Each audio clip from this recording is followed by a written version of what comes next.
Buen día, Pues, República Oriental del Uruguay. Espero te encuentres bien.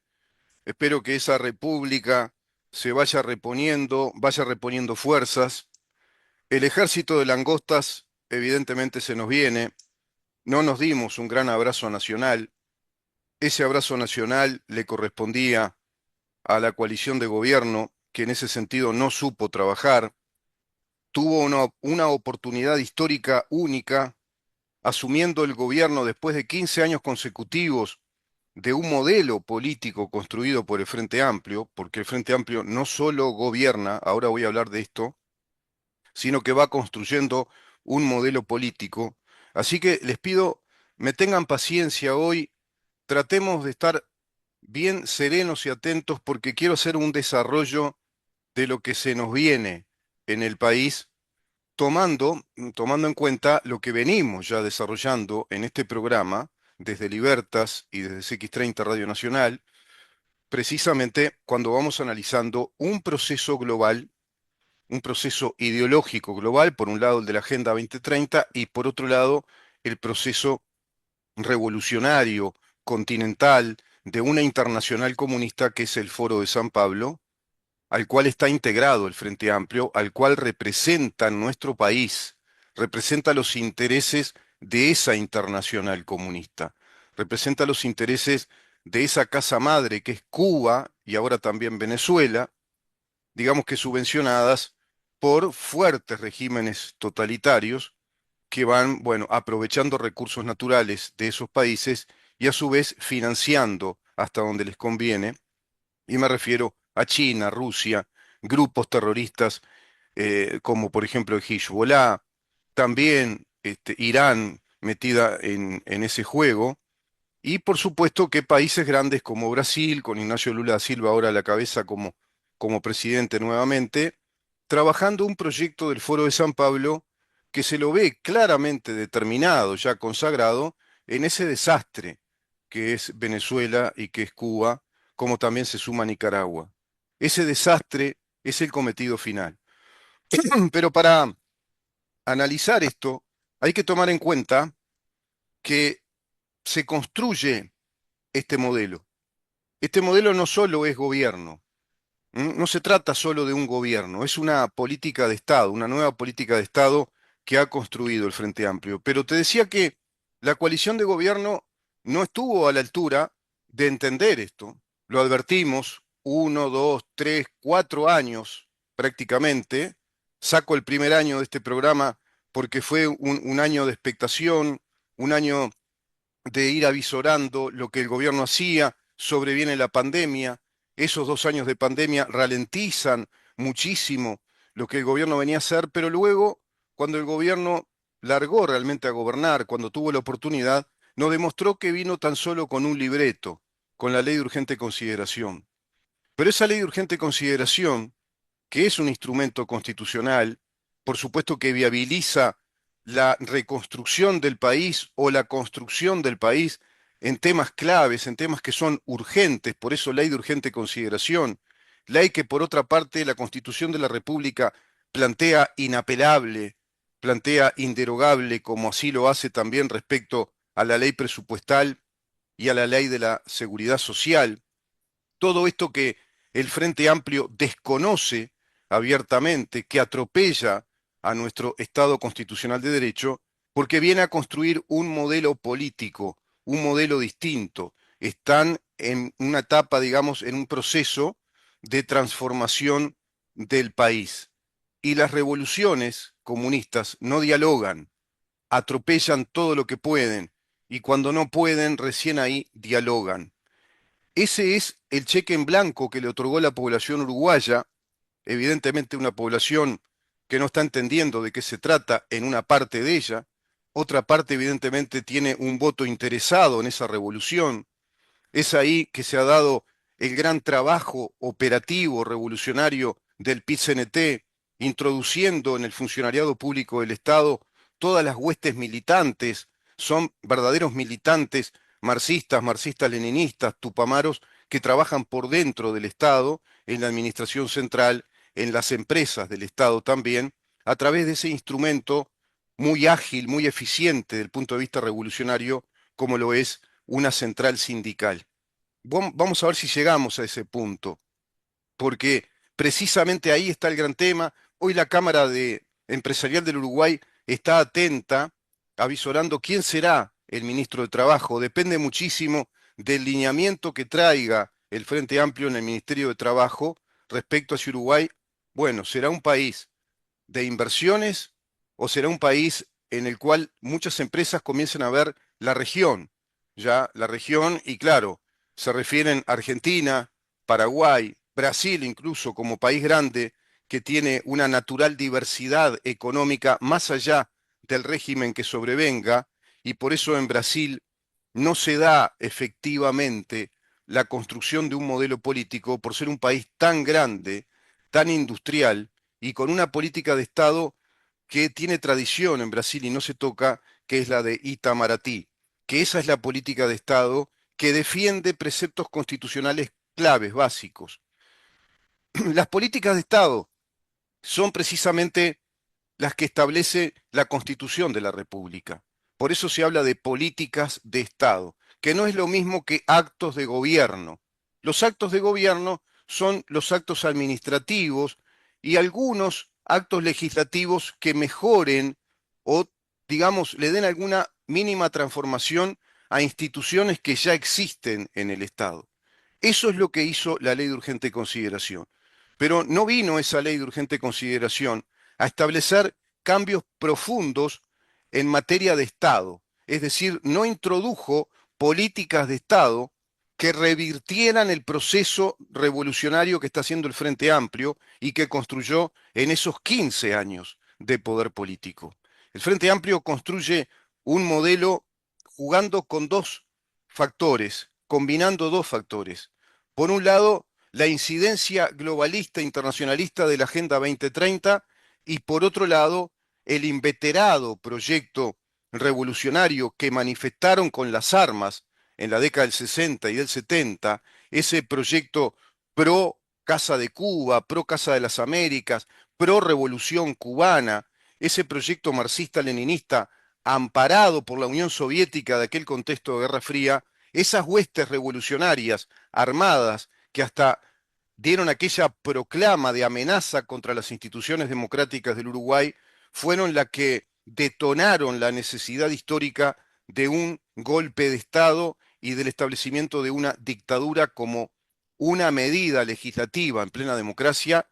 que era una medida inmunitaria que la Constitución establecía y que establece. Esa medida inmunitaria, bajo una doctrina de la seguridad nacional, bajo la doctrina de la seguridad del Estado, que es una doctrina de la teoría del Estado liberal, de la teoría del Estado republicano y liberal, se aplica en Uruguay en esos años y tenemos una interrupción de la vida democrática detonada por esos terroristas,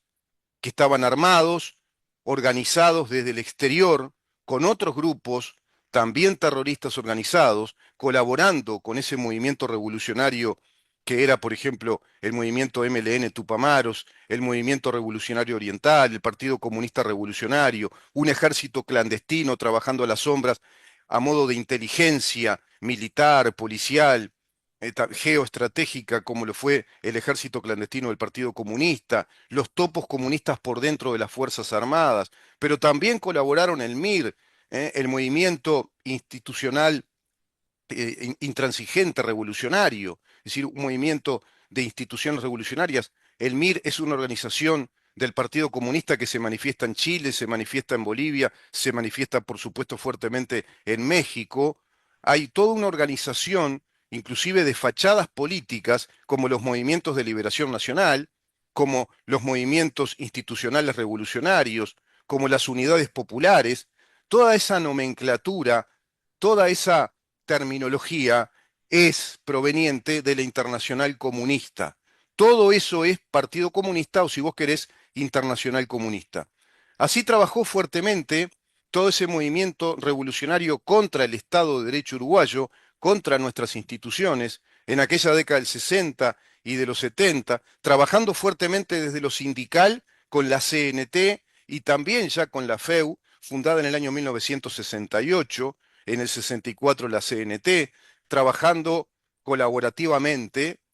Obreros y Estudiantes Unidos y Adelante, en esos años en los cuales una ley bizarra, una ley absolutamente bizarra, atentatoria para con nuestra Constitución, nos dice que hubo terrorismo de Estado. Hay una ley que dice que desde el año 1968 a 1973, a 1985, hubo terrorismo de Estado. Increíble.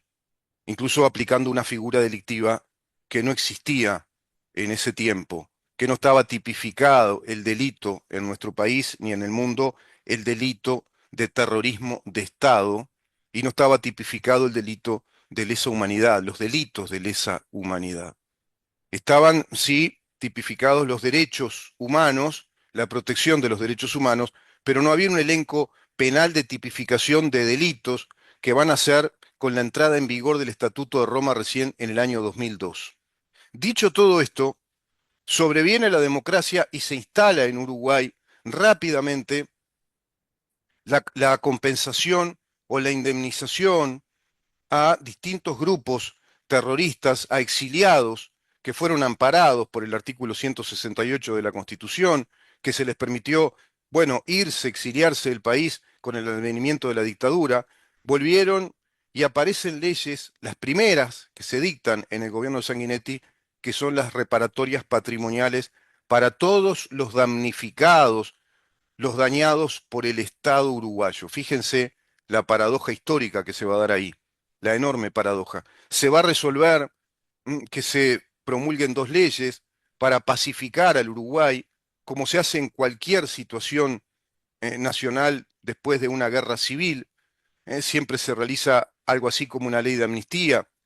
se pacifica el país, así se lo hizo, la ley de amnistía por un lado y una ley de caducidad por otro, es decir, Uruguay renunciando como Estado, haciendo caducar, renunciando a la pretensión procesal, penal, en casos muy puntuales determinados por esa ley, porque resolvió anticipar,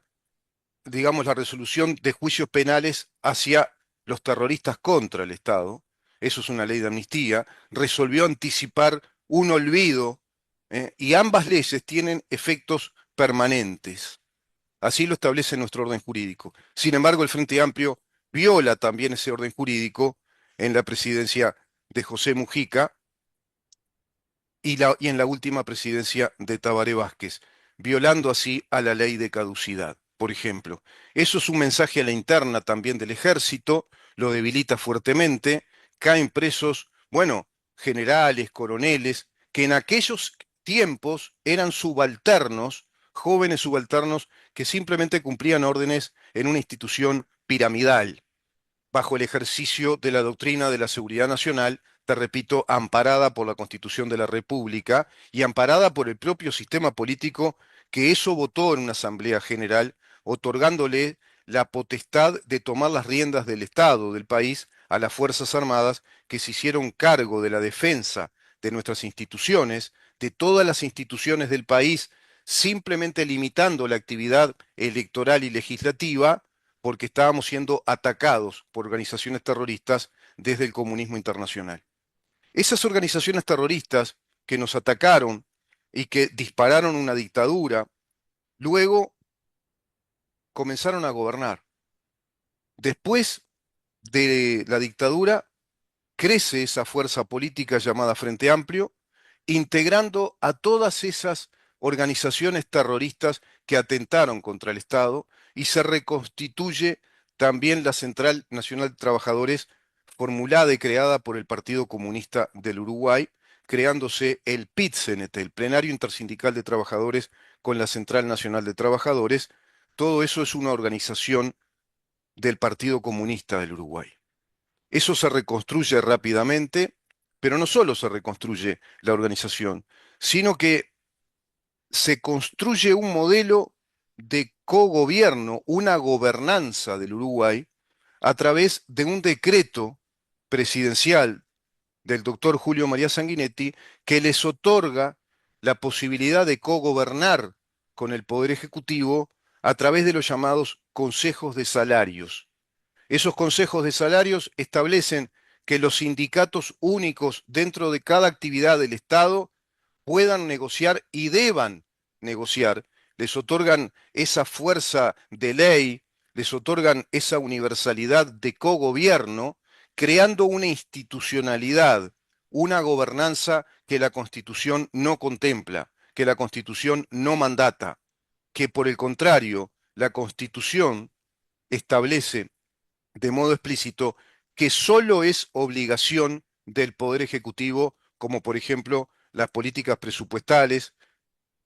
el diseño administrativo del país, el nombramiento de funcionarios públicos, el sistema de ingresos a la función pública, el sistema de ingresos y de escalafones de los funcionarios públicos, también los escalafones salariales, el régimen de inversiones en el Estado, el régimen del incremento salarial o de los ajustes salariales de los funcionarios públicos que van a oficiar como una medida también de ajuste jubilatorio. Todo eso que está en el artículo 214 y que a texto expreso establece uno de los cometidos esenciales del Poder Ejecutivo, uno de los cometidos esenciales de nuestro Estado. Eso ha sido violado severamente ya desde ese periodo de Julio María Sanguinetti, quien concilió con aquel modelo CEPAL de una estructura económica estatizante, estatizadora, pero sobre todo creando un modelo corporativo del Estado y no el modelo del Estado republicano y democrático con la separación de poderes, contemplando todos los derechos inviolables de cada uno de nosotros como personas, como ciudadanos de este país, y todos los derechos y deberes que deben ser inalterables respecto a las funciones y cometidos del Estado uruguayo. Al Estado uruguayo le comienzan a agregar funciones, le comienzan a agregar instituciones que no obedecen a lo que contempla la Constitución de la República y nuestras leyes más importantes, todas interpretativas de la Constitución, como el Código Civil, el Código de Comercio, como la Ley de Títulos Valores, como las leyes administrativas, como el proceso administrativo del Uruguay, y así otras leyes como el Código Penal, como el extinto, digamos, el derogado Código del Proceso Penal, como el Código General del Proceso, todas leyes que están en orden, están coordinadas con la Constitución de la República de acuerdo a ese modelo político. Ese modelo político, ese modelo jurídico y político que es la República Oriental del Uruguay, ha sido fuertemente atacado ya desde esos tiempos hasta que se llega, bueno, precisamente a los gobiernos del Frente Amplio, creciendo muchísimo desde esa estructura estratégica que es de fuerte incidencia en el Estado, como lo es el PIT-CNT. Ese PIT-CNT ha sido el brazo armado, ha sido la estructura estratégica del Partido Comunista del Uruguay para ir librando la batalla, para ir formulando esa batalla cultural marxista que asumió rasgos de marxismo cultural por un lado, rasgos más ortodoxos, haciendo un hibridaje entre el marxismo-leninismo del Foro de San Pablo, el que ampara el Foro de San Pablo, el marxismo-leninismo al que obedeció siempre de modo obsecuente y acrítico el Partido Comunista del Uruguay para con la Unión Soviética, en aquel otro contexto de Guerra Fría y de internacional comunista, ese mismo Partido Comunista que es uno de los pocos que no hizo autocrítica de la caída del régimen soviético, sino que por el contrario insiste con ese modelo estatizador, fuertemente concentrador del poder político y también de las riquezas, aborreciendo de este Estado al que ellos consideran burgués, el Estado de la separación de poderes, el control de los poderes, el régimen inviolable de los derechos personales y fundamentalmente el régimen inviolable del derecho de propiedad y el régimen jurídico de protección a las inversiones bajo el amparo del derecho de propiedad. Todo eso que ya manifestó el PCNT con el plebiscito contra las AFAPs y que ahora formula nuevamente Fernando Pereira como posible nuevo ministro de Trabajo y de Seguridad Social. Formula en una entrevista periodística que harán modificaciones al régimen de las AFAPs, que le harán ciertas modificaciones. Y habla también de modificar algunos aspectos de la ley de urgente consideración. No sé cómo lo harán.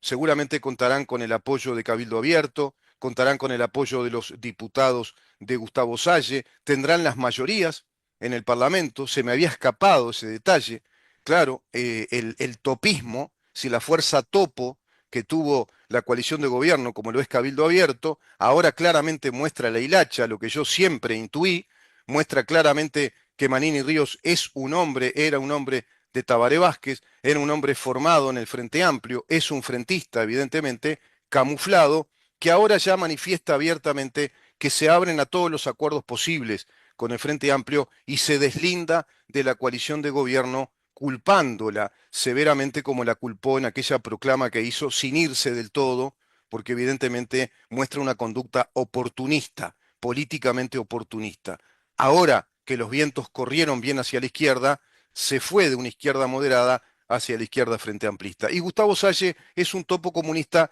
que arrastró votos para llevar también al Parlamento a dos diputados que van a jugar el juego de ser cómplices y obsecuentes con lo que plantee este gobierno del Frente Amplio. Por lo tanto, estamos bastante complicados ante un panorama oscuro, con una coalición de gobierno que va a quedar limitada al Partido Colorado y al Partido Nacional, y a su vez sometida a desavenencias internas, fracturas internas como hay en el Partido Colorado y también en el Partido Nacional. Débil la expresión política de este gobierno, que con el 54% del Parlamento no vino a través de una ley de urgente consideración a recomponer nuestro Estado de Derecho, nuestro modelo político, y no a ralentizar como hizo este proceso revolucionario o esta transformación del Estado ideológico marxista, que nos plantea ahora muchísimas dudas y quiero compartirlas con ustedes en la segunda parte del programa. Es evidente que este gobierno no entendió o no quiso entender el papel histórico que estaba jugando, que era un papel histórico clave, incluso muy aventajado bajo el hecho de que obtiene mayorías parlamentarias, obtiene las mayorías necesarias como para dejar minimizada a la expresión del rencor, la bronca, el encono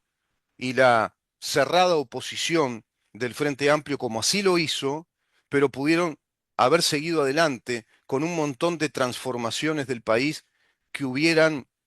paralizado este proceso nefasto de revolución hacia el comunismo en el Uruguay,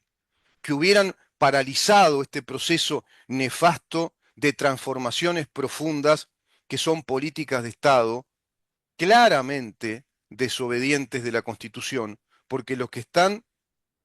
proponiendo como fuerza política desde el Frente Amplio es destruir este modelo del Estado de Derecho republicano y democrático para construirnos un Estado social, le pondrán ese nombrete como se hizo en Bolivia,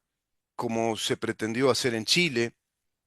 como así se lo hizo en Venezuela, es decir, el modelo revolucionario bolivariano. Bueno, establecerán la necesidad de una nueva constitución, porque vienen con un paquete de cambios muy importantes que están formulados en las bases programáticas.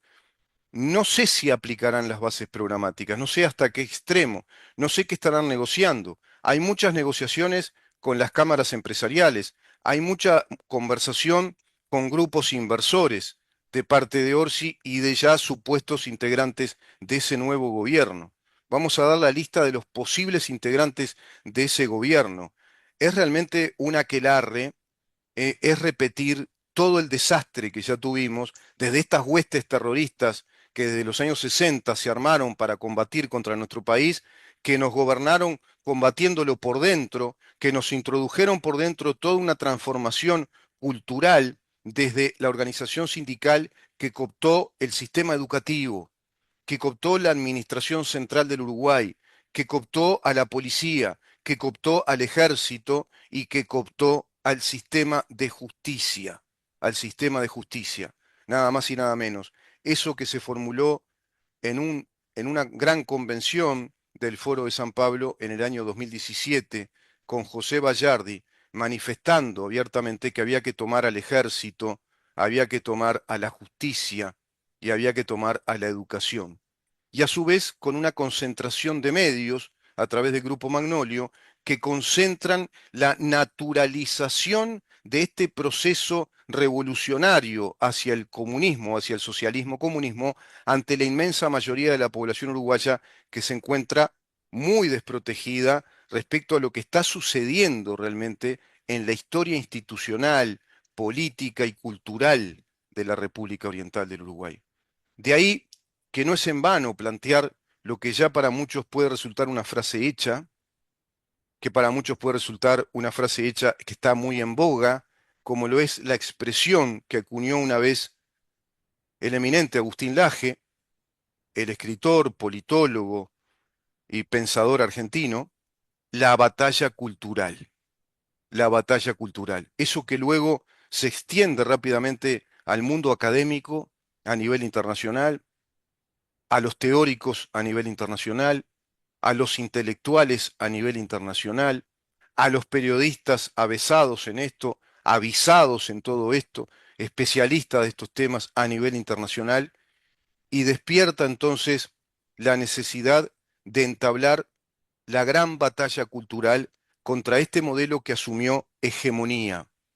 que asumió un enorme protagonismo internacional, internacionalista en nuestro continente, pero también a nivel mundial. A nivel mundial manifestándose los paradigmas de la Agenda 2030. A nivel continental manifestándose los paradigmas del Foro de San Pablo combinados con los paradigmas de la Agenda 2030. Yo te voy a dejar con esta frase para ya de comenzar en la segunda parte, y es lo siguiente. Construir un modelo político es algo grande, claro, es algo muy claro y es definido en su idea. Lo que a su vez es complejo, es accidental y es estratégico en la práctica. Si no se está atento a que hay un modelo grande, claro y definido en la idea, no se podrá establecer que se les haga dificultoso, accidental en la práctica. Y de eso se trata cuando hablamos de una batalla cultural. Te voy a definir rápidamente qué quiere decir batalla cultural, qué es eso de la batalla cultural. Tiene que ver con una enorme batalla en un inmenso campo de batalla dentro de esta guerra ideológica que es una batalla desde las ideas del Estado que queremos, desde las ideas del modelo económico que queremos, desde las ideas de los derechos que queremos, desde las ideas de la república, de la democracia, desde las ideas, te repito, del modelo político del Estado que nos va a decir de qué manera vamos a vivir. El Estado es el que te va a condicionar absolutamente todo en la vida porque tiene el monopolio de la fuerza. Según sea ese Estado, será la calidad de tu vida. Según sean los signos políticos de ese Estado, será tu vida. Y esa es la gran batalla cultural. No es un ejercicio intelectual, no es un ejercicio solo para académicos. Los académicos, los intelectuales, los periodistas, nos tomamos el trabajo de informarnos muy bien, de estudiar a fondo estos temas para advertir a la opinión pública, a nuestra población, que le va la vida a nuestros países, y en este caso a Uruguay. Se nos va la vida como país libre, como un país soberano, como un país que nos proteja nuestros derechos, a nosotros y a los que vienen, a los niños, a los chiquitos, a los adolescentes, a nosotros y a nuestras familias. Le va la vida a la República Oriental del Uruguay nuestro régimen de libertades, de derechos personales, de separación de poderes, de un Estado que nos cobije, que nos ampare en el desarrollo personal y no de un Estado que nos imponga su modelo ideológico, que es muy distinto.